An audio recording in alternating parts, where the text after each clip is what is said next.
बाबासाहेब आंबेडकरांचा जैलपैलू उलगडताना या पुस्तकाच्या माध्यमातून मी बाबासाहेब आंबेडकरांना एक अनोखी आदरांजली वाहण्यासाठी तर या पुस्तकाचं प्रकाशन मी आंबेडकर अनुयायांच्या वतीने केलेलं आहे।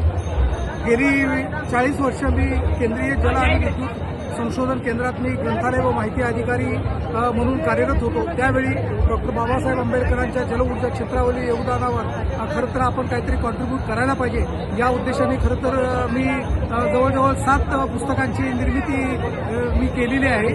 आणि पहिलं पुस्तक बहुउद्देशीय नदीखोरी विकास आणि डॉक्टर आंबेडकरांची जलनीती, त्यानंतर डॉक्टर बाबासाहेब आंबेडकर का जलतंत्र आणि ट्रिटायडेंट्स on Ambedkar's works on development on sustainable development of river basin, अशा सगळ्या पुस्तकांची मांडणी खरं तर आंबेडकर आणि जलऊर्जा पैलू अशी एकूण 7 पुस्तकांची मांडणी मी बाबासाहेब आंबेडकरांच्या जलऊर्जा क्षेत्रावरील विचारावर मांडणी केलेली आहे। आणि डॉक्टर बाबासाहेब आंबेडकर या 21व्या शतकामध्ये एक वैश्विक विचारवंत म्हणून, एक जागतिक प्रणेते म्हणून खरं तर आज ते पुढे आलेले आहेत। त्या माध्यमातून खरं तर मी पुस्तकाच्या माध्यमातून डॉक्टर बाबासाहेब आंबेडकरांना एक विनम्र अभिवादन आणि आदरांजली वाहण्यासाठी खरं तर हा अनोखा उपक्रम मी गेली 3 वर्ष राबवत आहे।